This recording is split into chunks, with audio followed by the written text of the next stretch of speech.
दोस्तों, मैं रोहित कुमार एवनीशो की ओर से आपका स्वागत करता हूं।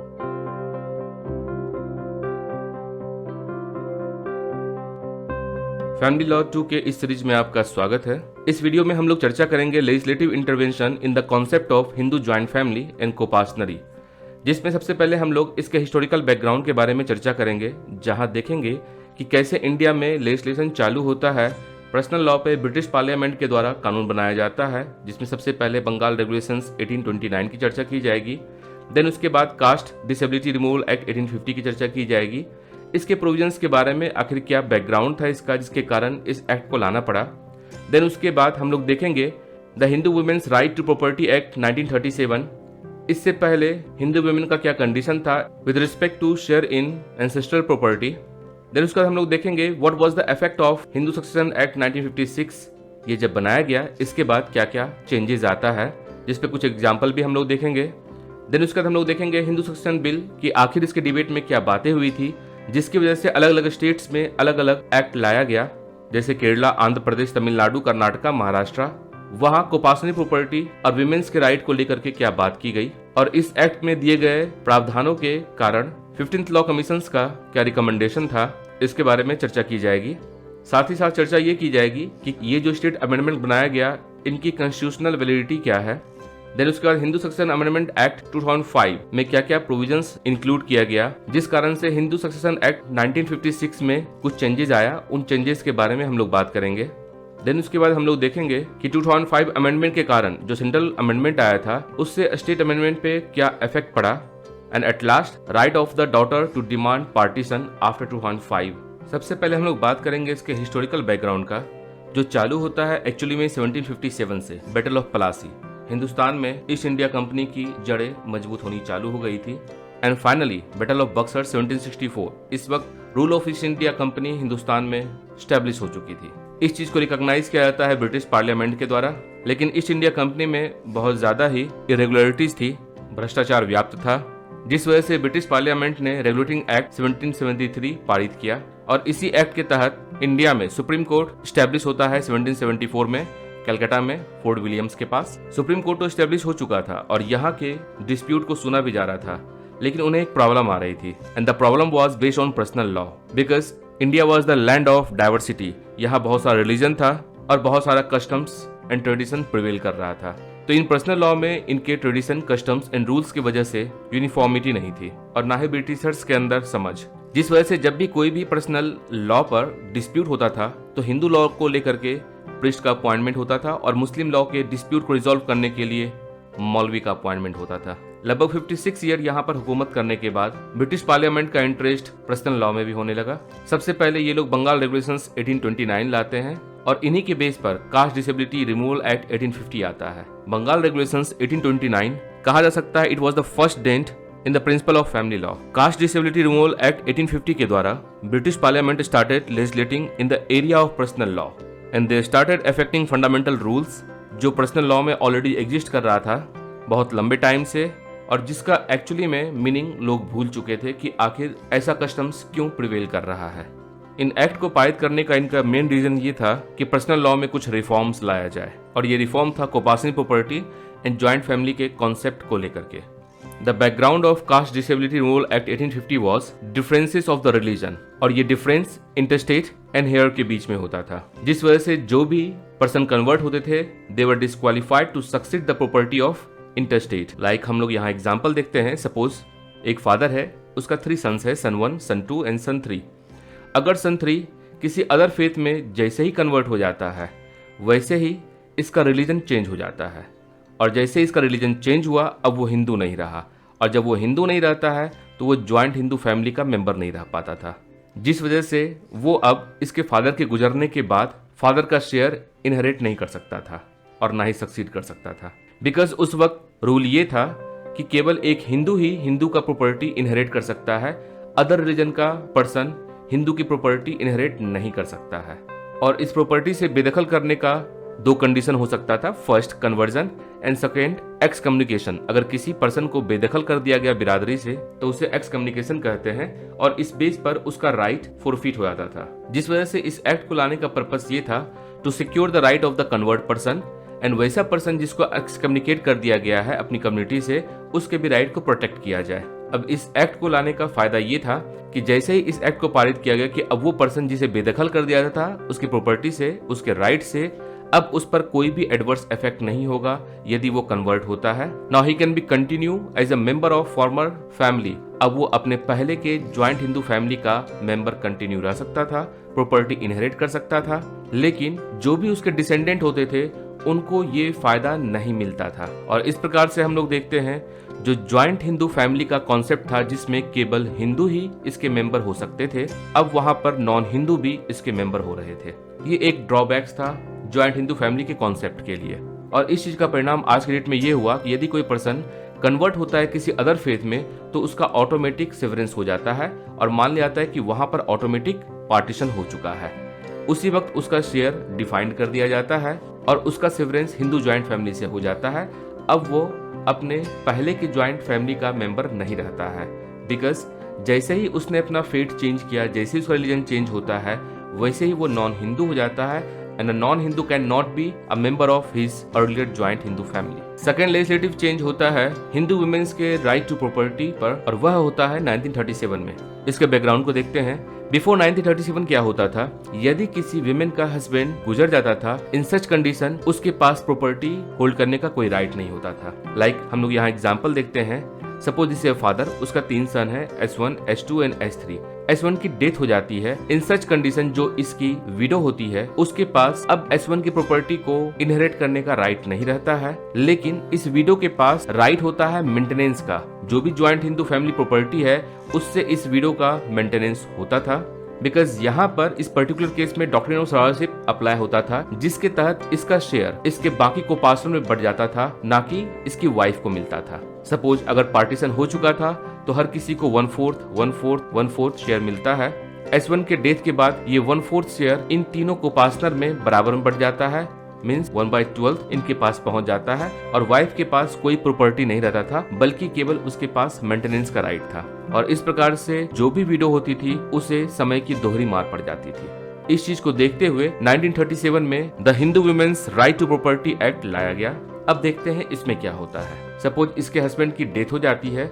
इन सच कंडीशन जो भी इसका शेयर था 1/4, वो शेयर ये होल्ड कर सकती थी, because the moment husband died, she steps into the shoe of her husband। और इस प्रकार से जो भी अनडिवाइडेड इंटरेस्ट उसके हस्बैंड का होता था वो उसे दिया जाता था, लेकिन इस पर लिमिटेड ऑनरशिप होता था। और ये जो भी शेयर दिया जाता था that was not exactly as a co-partner but the share of dead husband। और जो भी प्रॉपर्टी मिलती थी इसे that was subject to variations। और ये वेरिएशन होता था, अगर फैमिली में किसी भी को-पार्टनर की डेथ हो जाती है तो इसका शेयर इंक्रीज हो सकता था, अगर किसी भी को-पार्टनर का बर्थ होता है तो इसका शेयर डिक्रीज हो सकता था।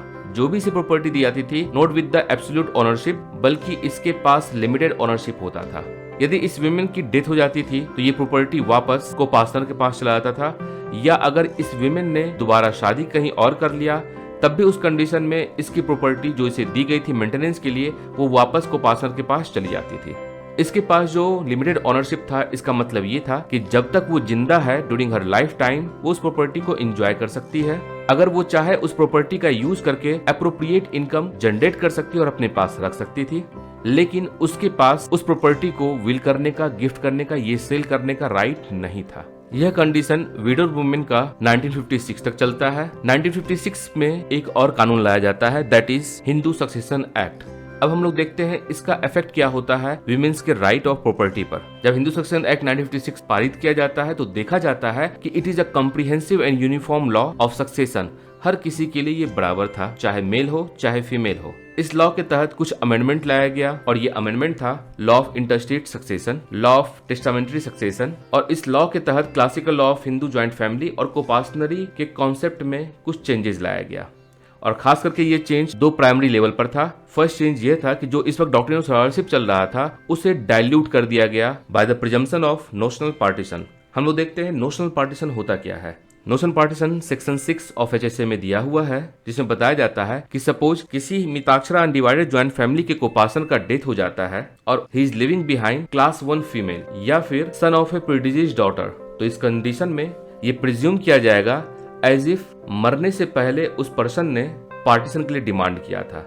और आपको पता ही है जब कोई पार्टीशन के लिए डिमांड करता है उसी वक्त उसका सेवरेंस हो जाता है, और जब सेवरेंस हो गया तो जो उसका शेयर है वो कोपासनरी प्रॉपर्टी से अलग कर दिया जाता है और उसका सक्सेशन अलग तरीके से होता है। इस एक्ट में यह भी प्रोविजन दिया गया कि यदि वो चाहे तो अपनी प्रॉपर्टी को विल के थ्रू डिवॉल्व कर सकता है, इंटरस्टेट या फिर टेस्टामेंट्री सक्सेशन, इसका प्रावधान इसमें दिया गया था। लेकिन अब ये प्रॉपर्टी डॉक्ट्रिन ऑफ सरवाइवरशिप के थ्रू पास ऑन नहीं होगी। लाइक हम लोग एग्जांपल देखते हैं एज पर सेक्शन 6। सपोज एक फादर है, उसका 3 सन है, S1, S2 और S3।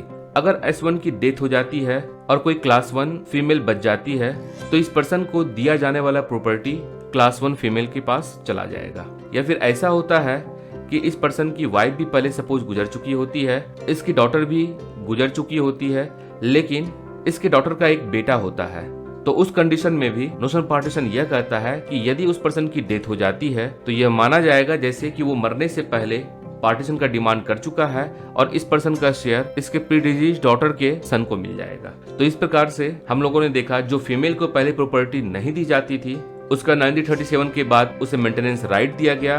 अब वो अपने फादर की प्रॉपर्टी इनहेरिट कर सकती थी आफ्टर 1956, और जो भी इसे ऑनरशिप दिया जाता था इस प्रॉपर्टी पे दैट वाज एब्सोल्यूट ऑनरशिप। अब ऐसा पर्सन, ऐसा इंटरस्टेट अपने प्रॉपर्टी को बिल के द्वारा डिस्पोज ऑफ कर सकता था। लाइक सेक्शन 30 में आपको दिया हुआ है, as per section 30 of Hindu succession Act, अब ये पर्सन एम्पावर्ड था अपने प्रॉपर्टी को विल के द्वारा किसी और पर्सन को ट्रांसफर करने के लिए। लाइक जो क्लासिकल कॉन्सेप्ट था पहले वो ये था कि सपोज ये फादर है, इसका 2 सन है, S1 एंड S2।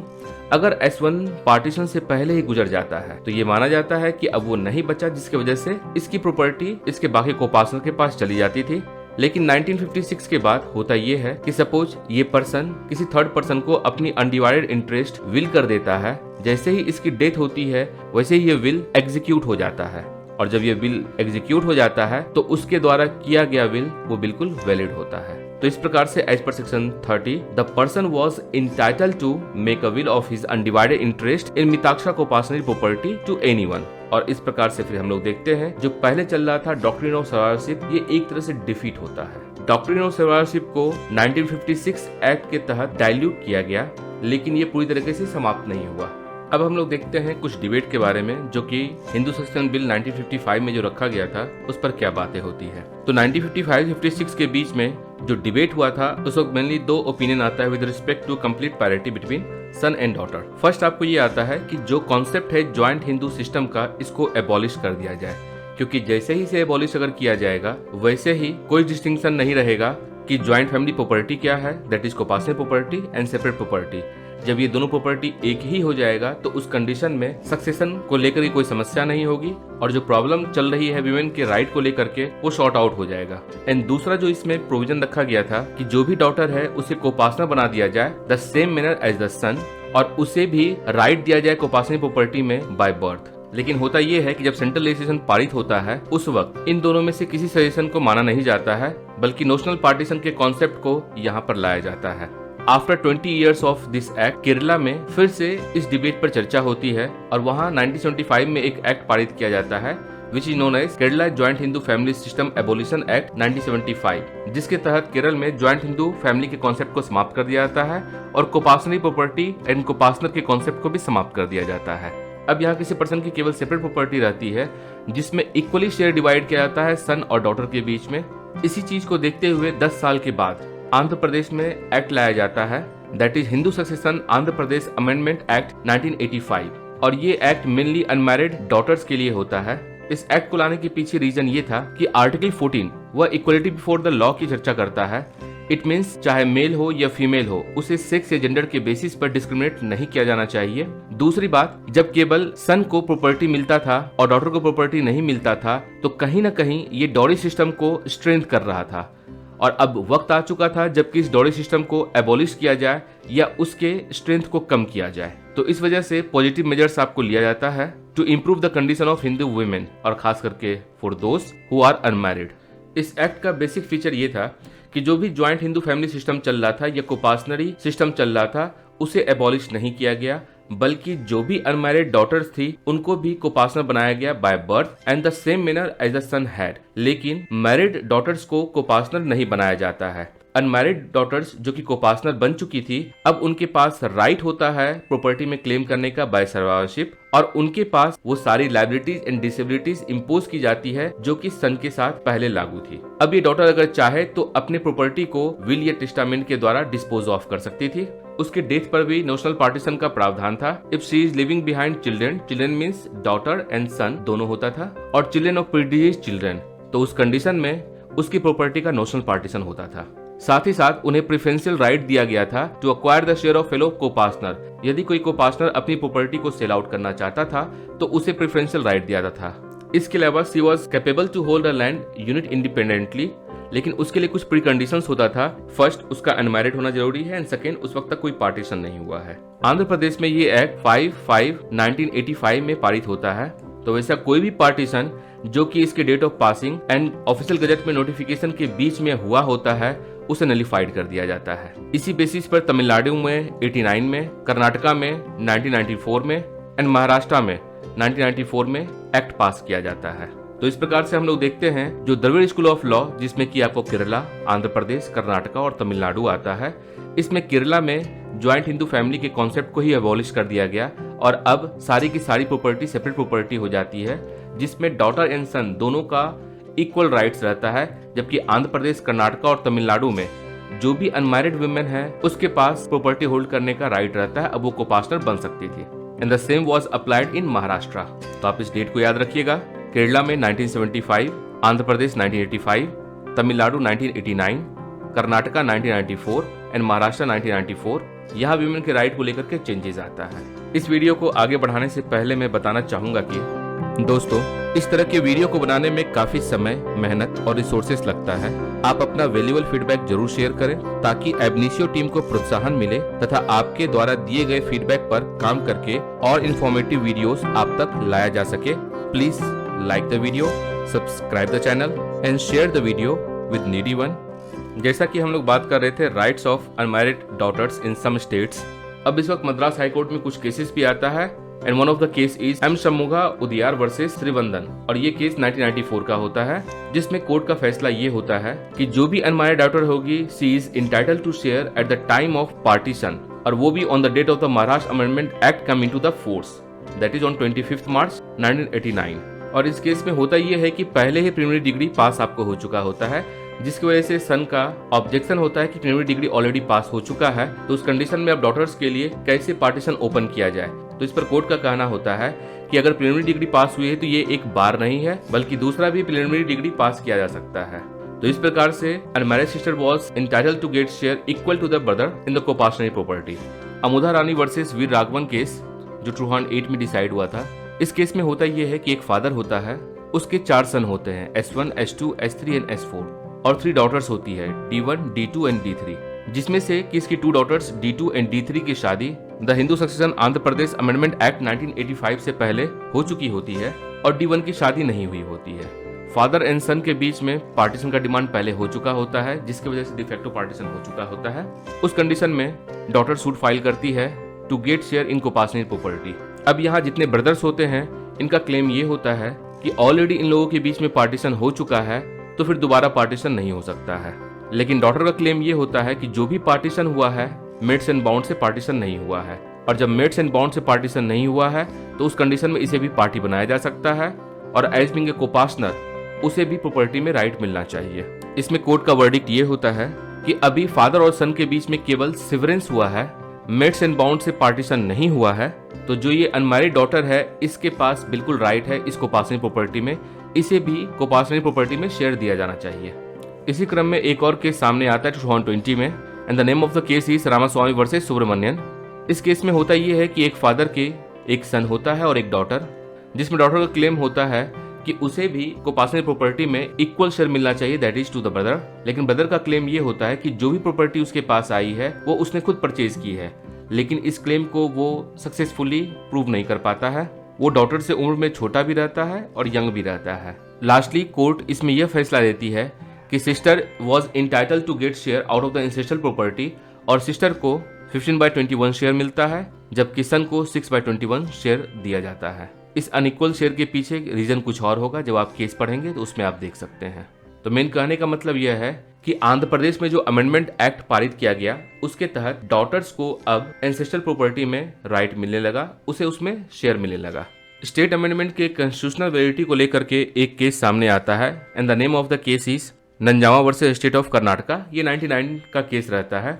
इस केस में स्टेट अमेंडमेंट को चैलेंज किया जाता है मेनली इस ग्राउंड पे कि जो आर्टिकल 14 कहता है that is equality before the law, लेकिन स्टेट अमेंडमेंट के द्वारा एक डिस्टिंक्शन क्रिएट किया जाता है between the right of daughters जो कि मैरिड है अनमैरिड है। बिकॉज जो अनमैरिड डॉटर है उन्हें तो आपने कोपासनी प्रॉपर्टी में राइट दे दिया, लेकिन जो मैरिड डॉटर है उन्हें राइट नहीं मिलता है। तो इस प्रकार से जितनी भी डॉटर्स है आप उन्हें इक्वल ट्रीट नहीं कर रहे हैं, और साथ ही साथ ऐसा करने के कारण आप डॉटर्स के बीच में ही एक क्लास क्रिएट कर रहे हैं। इसके अलावा इस केस में यह भी चैलेंज किया गया कि जो ये अमेंडमेंट एक्ट लाया गया है इसमें कोई रैशनल या नेक्सस नहीं दिखता है। जिस भी एंड रिजल्ट को आप पाना चाहते हैं उसके बीच में रैशनल और नेक्सस क्या है यह इसमें दिखता नहीं है। इसमें कोर्ट का कहना होता है इस एक्ट का मेन एसेंस सोशल नेसेसिटी था, और सोशल नेसेसिटी खास करके अनमैरिड डॉटर के लेकर के, बिकॉज जो भी अनमैरिड डॉटर थी उनके डॉरी की समस्या आ रही थी, और जो मैरिड डॉटर थी उनका ऑलरेडी सेटलमेंट हो चुका था। तो डॉरी के कंडीशन को वीक करने के लिए इस एक्ट को लाया गया था, जिस वजह से जो भी मैरिड डॉटर थी उन्हें एक्सक्लूड कर दिया जाता है इसमें, और जहां पार्टीशन ऑलरेडी अफेक्टेड हो चुका है उस चीज को कोर्ट टच नहीं करना चाह रही थी। बिकॉज यदि ऑलरेडी जहां पार्टीशन हो चुका है उसमें कोर्ट अगर फैसला देती है तो जो टाइटल थर्ड पार्टी को मिल चुका है और जो वैलिड राइट उसे मिल चुका है कहीं न कहीं वो वायलेट होती है। और कोर्ट का कहना था जो क्लेमेंट का क्लेम था कि इस अमेंडमेंट का कोई नेक्सस नहीं है, तो उनका कहना था कि नेक्सस है इसमें, और उसी नेक्सस के बेसिस पे क्लासिफिकेशन किया गया है। और नेक्सस था ऑब्जेक्ट को पाने का, और ऑब्जेक्ट था जो भी डॉरी जैसी समस्या आ रही है उसको वीक करने का। फर्दर कोर्ट का ये कहना था यदि मैरिड डॉटर्स को इसमें इंक्लूड कर दिया जाता है तो एक तरह से केओस की समस्या आ जाएगी। और कोर्ट का कहना था जो equality before the law that is given under article 14 of the constitution of India, इसका मतलब ये नहीं है कि उसका हमेशा यूनिवर्सल एप्लीकेशन होगा, वो हर लॉ में अप्लाई होगा या हर नेचर में अप्लाई होगा या हर सर्कमस्टांसेस में अप्लाई होगा, दैट कैन डिफर। और क्लेमेंट का जो ये कहना था कि अब क्लास क्रिएट हो चुका है विद इन द क्लास, तो उस पे कोर्ट का ये कहना था कि ये परमिसेबल है फॉर द लेजिटिमेट पर्पस। तो इस प्रकार से हम लोगों ने देखा स्टेट अमेंडमेंट के कॉन्स्टिट्यूशनल वैलिडिटी को लेकर के कोर्ट का कहना था कि इट वाज परफेक्टली वैलिड। अब एक बार हम लोग चर्चा करते हैं कि what was the recommendation of 174th report given by 15th Law Commission. The commission was headed by Justice B.P. जीवन रेड्डी, और इसकी रिपोर्ट 4 मई 2000 को सबमिट की गई। इस रिपोर्ट में रिकमेंड किया गया कि डॉटर्स को भी अब कोपासनी राइट कन्फर किया जाए, और इसमें शो किया गया केरला एंड आंध्र प्रदेश के मॉडल को। इनके रिकमेंडेशन पर हिंदू सक्सेशन अमेंडमेंट बिल 2000 पेश किया जाता है, और इसके बाद देखते हैं 2005 में हिंदू सक्सेशन एक्ट 1956 को अमेंड कर दिया जाता है। अब हम लोग देखते हैं कि what were the provisions of Hindu succession amendment act 2005। It was a central enactment, और इसे इनेक्ट किया गया था 9 सितंबर 2005 में। इसका मेन फीचर ये था कि जितनी भी डॉटर थी, चाहे वो मैरिड हो चाहे अनमैरिड हो, दोनों को ही कोपासना बनाया गया the same manner as the son. और जैसे ही हम लोग बोलते हैं सेम मैनर एज सन, इसका मतलब ये हो गया कि अब डॉटर्स बाय बर्थ कोपासनर होती हैं, पार्टीशन का डिमांड वो कर सकती हैं, कर्ता वो बन सकती है, एंड सारी बातें जो कि एक सन के साथ अप्लीकेबल था। इस एक्ट में जो मेन चेंज किया गया that is deletion of subsection 2 of section 4 of Hindu succession act 1956, और ये प्रोविजन एग्रीकल्चर लैंड से रिलेटेड है। जैसे पहले के एक्ट में एग्रीकल्चरल प्रॉपर्टी का डिस्ट्रीब्यूशन इन अप्लीकेबल था, लेकिन यहाँ पर अप्लीकेबल कर दिया गया है। अब वो कैसे अप्लीकेबल होगा इस चीज के बारे में किसी भी तरह कोई क्लैरिफिकेशन नहीं दिया गया है। 2005 अमेंडमेंट के तहत डॉक्ट्रिन ऑफ सर्वाइवरशिप को कम्प्लीटली एबॉलिश कर दिया गया, जो कि आपने देखा था 1956 के तहत डाइल्यूट किया गया था। डॉटर को कोपासनर के रूप में इंट्रोड्यूस किया गया। नोशन पार्टीशन के कॉन्सेप्ट जो कि 1956 में ही हम लोग देखते हैं उसे कंटिन्यू किया गया, लेकिन इसके एप्लीकेशन में थोड़ा सा मॉडिफिकेशन किया गया। सन के ऊपर जो पायस ऑब्लिगेशन होता था, मींस फादर के डेट को चुकता करने का, उसे भी एबॉलिश कर दिया गया। ड्वेलिंग हाउस को लेकर के पहले कुछ रूल था, लाइक उसके पार्टीशन को लेकर के एंड मैरिड डॉटर के रहने के कंडीशन में। इन दोनों में मॉडिफिकेशन किया गया कि अब जो भी क्लास 1 फीमेल है वो पार्टीशन के लिए कह सकती हैं और उसमें उसका शेयर मिलेगा। जो पहले रिस्ट्रिक्शन इम्पोज था मैरिड डॉटर के रहने पर, उसे हटा दिया गया। इसके अलावा 2005 अमेंडमेंट के तहत सेक्शन 24 को डिलीट कर दिया गया, and the section 24 was related to certain widow remarrying may not inherit as widow. तो इस प्रोविजन को ही कंप्लीटली हटा दिया गया। जब हम लोग हिंदू सक्सेशन एक्ट 1956 के बारे में चर्चा करेंगे, खासकर क्लास 1 के बारे में, तो वहां देखेंगे कि 4 न्यू हेयर्स को इंक्लूड किया जाता है 2005 अमेंडमेंट के तहत। अब जब सारी डॉटर्स को पार्टनर बन सकती थी तो उन्हें टेस्टामेंट्री डिस्पोजिशन के लिए भी एम्पावर्ड किया गया।